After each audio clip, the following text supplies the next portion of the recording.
আসসালামু আলাইকুম। আজকে আমি আপনাদেরকে রান্না করে দেখাবো করলা ভাজি। কিভাবে করলা ভাজি করলে একদম ছোটরাও খেতে পারবে, একটু তিতা লাগবে না। অনেকেই তিতার জন্য করলা খেতে পারে না। করলা কিন্তু আমাদের স্বাস্থ্যের জন্য খুবই উপকারী। তো আমি এখানে প্রথমে করলাগুলোকে কেটে নিয়েছি। তারপরে একটু লবণ দিয়ে আমি ভালো করে এটা মেখে নিচ্ছি। তারপর কিছুক্ষণ রেখে দেবো। ভাজার জন্য নিয়েছি আমি চিংড়ি মাছ, তারপর পেঁয়াজ, কাঁচামরিচ।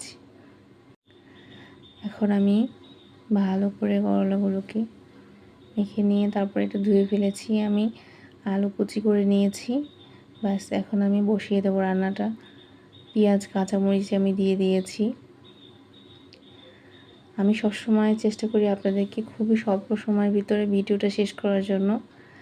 এখন আমি চিংড়ি মাছগুলোকে দিয়ে দিয়েছি। একটু হলুদ দিয়েছি চিংড়ি মাছগুলোকে ভাজার জন্য। তারপরে আমি করলা, আলু কুচি দিয়ে দিয়েছি। এখন আমি করলার জন্য একটু হলুদ দিয়েছি, পরিমাণ মতো লবণ দিয়ে দিয়েছি। ব্যাস এগুলোকে ভালো করে মিক্স করে আমি এখন রেখে দিলাম। এখন আমি এটিকে নেড়ে চেড়ে দিচ্ছিলাম। করলা যখন সিদ্ধ হয়ে আসবে আর কি, পুরোপুরি সিদ্ধ হবে না, তখন থেকে আমি আর ঢাকবো না। এটাকে একটু হালকা ঢাকনাটা সরিয়ে রাখবো, নয়তো করলাটা একদম গলে যাবে। আর যদি আপনি ঢাকনাটা সরিয়ে রাখেন হালকা একটু, তাহলে কিন্তু করলাটা ঝরঝরে হবে। তো এখন আর আমি ঢাকবো না, এটা কিছুটা সিদ্ধ হয়ে এসেছে। ব্যাস এখন শুধু নাড়াচাড়া করে আমি এটাকে নামিয়ে ফেলবো।